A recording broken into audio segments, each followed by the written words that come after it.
وعن جابر بن عبد الله قال قال رسول الله صلى الله عليه وسلم ادفنوهم في دمائهم يعني يوم أحد ولم يغسلوهم. رواه Imam Al-Bukhari.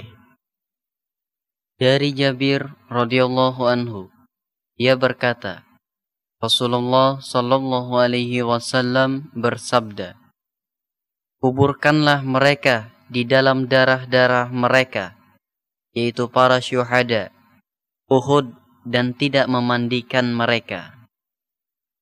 Qala Rasulullah sallallahu alaihi wasallam ighsiluhu bima'in wa sidrin wa kaffunuhu fi thawbain. Muttafaqun alaih.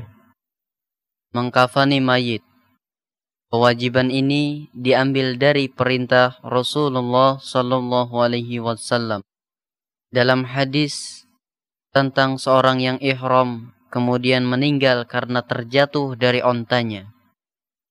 Mandikanlah dengan air dan daun bidara dan kafankanlah di dalam 2 lembar kain. Muttafaqun alaih. Waqala Nabi sallallahu alaihi wasallam albasu min thiyabikumul bayda fa innaha min khaira thiyabikum wa kaffinu fiha mautakum. Muttafaqun alaih. Hal-hal yang disunahkan pada kafan berwarna putih berdasarkan sabda Rasulullah sallallahu alaihi wasallam. Pakailah yang putih dari pakaian kalian, karena dia adalah yang terbaik dari pakaian kalian, dan pakailah dia sebagai kafan. Muttafaqun alaih. Wa an Aisyah زوج النبي صلى الله عليه وسلم رضي الله عنها قالت كفن رسول الله صلى الله عليه وسلم في 3 أثواب بيض سهولية ليس فيها قميص ولا إمامة. متفق عليه. Jumlahnya 3 helai. Berdasarkan hadis Aisyah radhiyallahu anha, bahwasanya Rasulullah sallallahu alaihi wasallam dikafankan dalam 3 kain putih buatan Sahuliyah Yaman. Bahannya dari katun, tidak ada padanya gamis maupun imamah, sorban. Muttafaqun alaih. An Jabir قال النبي صلى الله عليه وسلم إذا توفى أحدكم فوجد شيئا فليكفن في ثوب حبارة. رواه Abu Daud Sajistani. Hendaknya salah satu dari 3 kain tersebut adalah kain yang bergaris-garis, jika hal itu memungkinkan. Berdasarkan hadis Jabir, bahwasanya Rasulullah sallallahu alaihi wasallam bersabda, jika wafat seorang di antara kalian dan mampu, maka hendaknya dikafankan dalam kain yang bergaris-garis. Riwayat Abu Daud dan disahihkan oleh Syekh Albani. An Aisyah زوج النبي صلى الله عليه وسلم رضي الله عنها قالت مات إبراهيم ابن النبي صلى الله عليه وسلم وهو ابن 18 شهرا فلم يصل عليه رسول الله صلى الله عليه وسلم. رواه Abu Daud Sajistani. 2 golongan yang tidak wajib disolati. Pertama, seorang bayi yang belum baligh. Aisyah radhiyallahu anha berkata, Ibrahim putra Nabi sallallahu alaihi wasallam meninggal dunia ketika dia berusia 18 bulan. Maka Rasulullah sallallahu alaihi wasallam tidak mensolatinya. Riwayat Abu Daud dan Ibnu Majah dan disahihkan oleh Syekh Albani. An Anas radhiyallahu anhu qal anna syuhada Uhud lam yughassilu wa dufinu bidima'ihim wa lam yusalla alaihim. Rawahu Abu Daud Sajistani. Yang kedua, seorang yang syahid, yaitu yang gugur di peperangan, dari Anas radhiyallahu anhu, bahwasanya syuhada Uhud tidak dimandikan, dikubur dalam darah-darah mereka, dan beliau tidak mensolati mereka. Riwayat Abu Daud dan At-Tirmizi dan dihasankan oleh Syekh Albani. Wa an Aisyah زوج النبي صلى الله عليه وسلم رضي الله عنها قالت أتى رسول الله صلى الله عليه وسلم بسبي من سبيان الأنصار فصلى عليه. رواه Imam Muslim.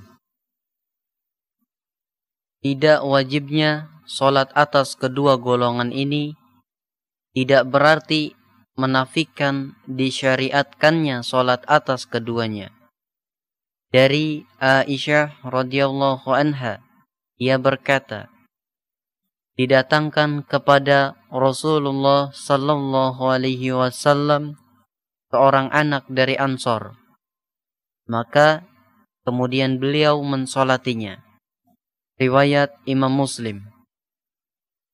An Abdullah bin Zubair anna Rasulullah sallallahu alaihi wasallam marra yawma Uhudin bihamzata fasuyjiya biburdatin thumma salla alaihi wa kabbara sab'a takbiratin thumma utiya biqatla fayudha'una yusalliya alaihim wa alaihi ma'ahum.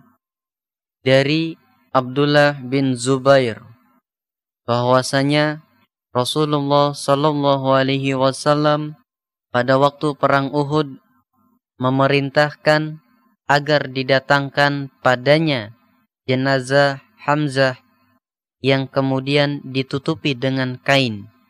Kemudian beliau mensolatinya dengan bertakbir 7 kali. Kemudian didatangkan jenazah-jenazah yang lain yang kemudian ditata secara berbaris. Rasulullah sallallahu alaihi wasallam mensolati mereka dan mensolati Hamzah bersama mereka. Riwayat At-Tahawi dan dihasankan sanadnya oleh Syekh Albani.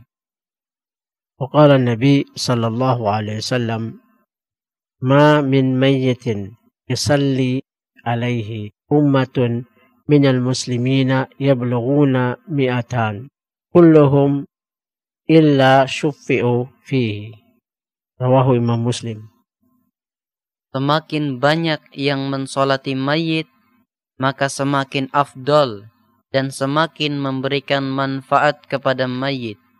Berdasarkan sabda Rasulullah sallallahu alaihi wasallam, tiada seorang mayit yang disolati oleh kaum muslimin sampai 100 orang yang semuanya memintakan syafaat padanya, melainkan dia akan diberi syafaat oleh Allah Subhanahu wa taala. Riwayat Imam Muslim. Waqala Nabi sallallahu alaihi wasallam ma min rajulin muslimin yamutu fayaqumu ala janazati arba'una rajulan la yusyrikuna billahi syai'an illa syafa'ahumullah fihi. Rawahu Imam Muslim. Dan sabdanya, tiada seorang muslim yang meninggal kemudian disolati oleh 40 orang yang tidak berbuat kesyirikan kepada Allah dengan sesuatu pun, melainkan Allah akan mengabulkan syafaat mereka padanya. Riwayat Imam Muslim.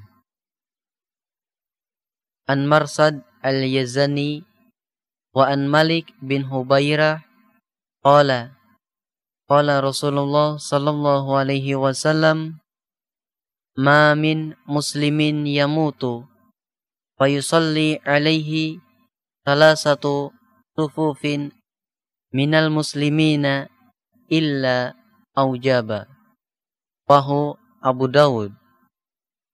Disunahkan agar membentuk 3 saf di belakang imam meskipun jumlah jamaah sedikit. Dari Marsad Al-Yazani dari Malik bin Hubairah, ia berkata, Rasulullah sallallahu alaihi wasallam bersabda, tiada seorang mayit yang meninggal kemudian disolati oleh 3 saf dari kaum muslimin, melainkan wajib baginya surga. Marsad berkata, merupakan kebiasaan Malik jika yang menghadiri jenazah sedikit, ia bagi menjadi 3 saf. Mengamalkan hadis ini, riwayat Abu Daud dan At-Tirmizi, dan disahihkan oleh Syekh Albani.